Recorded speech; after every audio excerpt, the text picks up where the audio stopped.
Magandang araw po sa inyong lahat. Andito po tayo ngayon bumibisita sa ating isang kabayan na nagtatrabaho po sa bahay. Ayan po si ate at ang kanya pong amo. Salam baba. Ayan. Ayan po si ate. Kumusta po kabayan? Magandang araw po sa inyo. Magandang araw din. Okay lang po. Siya po yung amo nyo, no? Si Sir? Ayos po. Siya yung po ang amo ko. Ayan si Sir. Ayan. Buti pinayagan tayo makapunta dito Okay. sa bahay nila. Ayan. Ano pong pangalan niyo, ma'am? Pangalan ko po si Ami Mali. Okay. Taga Leso. Saan po yung leso? Aklan. Sa Aklan po. Yes. Ilan taon na po kayo nagtatrabaho dito, ma'am, sa 5 years na po ako dito nagtatrabaho sa Bahia. nakapagbakasyon na po ba sila? Tapos po isang beses, tapos bumalik ako dito ulit. Ngayong taon, uuwi na naman po ako. Kumusta naman po yung pakikisama sa inyo ng amo nyo, yung mga anak nila, sila baba, sila Wala mama? namang problema po. Ang bait-bait nila sa akin. Ni minsan, hindi nila ako namura sa loob ng 5 years. Hindi nila ako nasigawan sa harap ng family nila.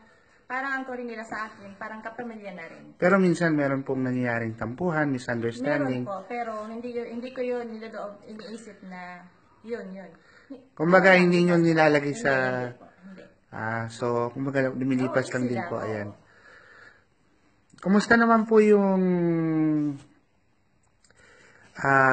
pagtatrabaho nyo dito, na nalalayo ka sa pamilya nyo, yung homesick po, kumusta naman po Yung yun? homesick, kailangan din labanan ang homesick kasi kung hindi mo talaga labanan, mas kawawa kami.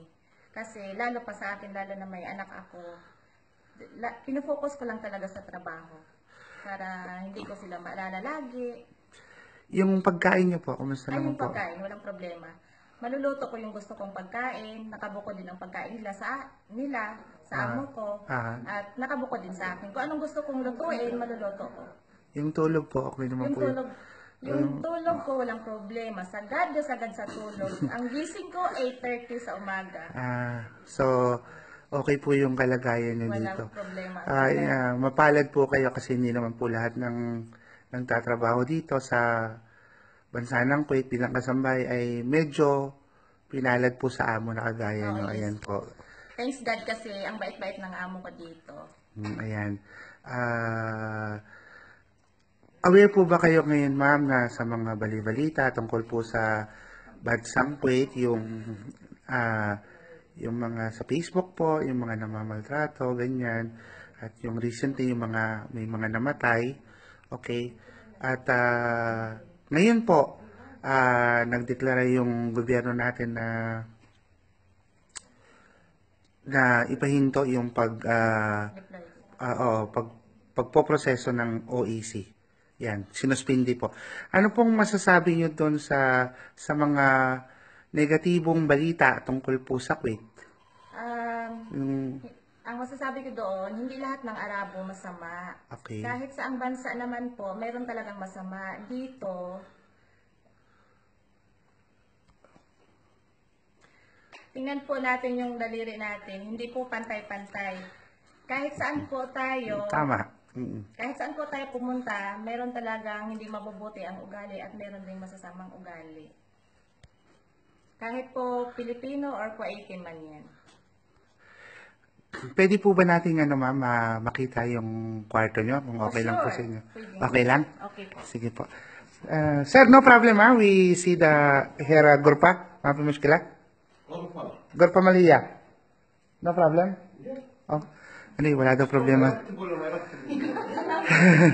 Saan yung kwarto nyo, ma'am? Saan po? Sa taas ka. Doon sa taas po yung kwarto ko. Okay. Ayan po si ate. Ayan, nandito po tayo. Ayan yung amo niya. Okay ka lang dito ha, kabayan ha? Sure ka ha?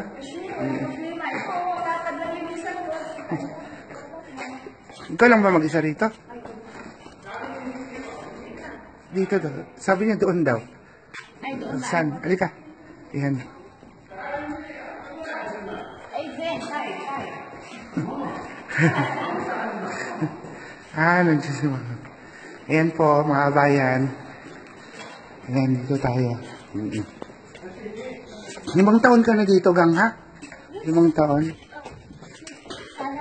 Ayan. Kala pa doon. Paakyat pa doon. Dito. Hindi ba pwede i-off nila dito? Ito, halika yung pasok dito sa kwarto ko. Ayan po yung kwarto ni Kabayan. Kwarto ko. May Ayan. keys po, ayan. Kaso lang wala na akong kasama, nagbakasyon na.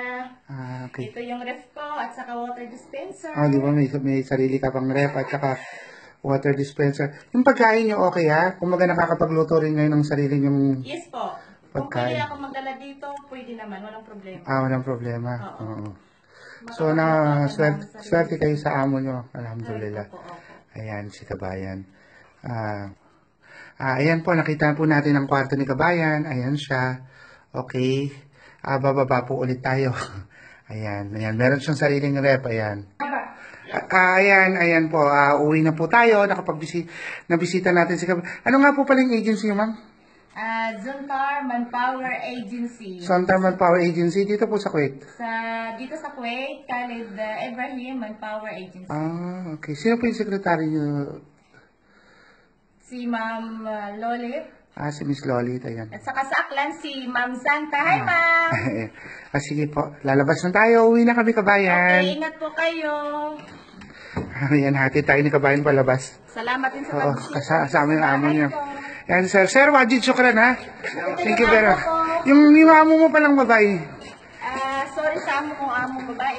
Bawal. Hindi pwede. Okay. Oo nga. Yan po sila. Ayan, hatid na tayo papalabas. Ayan. Baba, thank you very much. Ayan, Kabayan. Salamat sa iyo, ha? Okay. Ayan. Ayan po sila, Kabayan, at saka yung amo niya. Thank you very much, sir. God bless you. Ayan ha, salamat sa iyo. Bye-bye.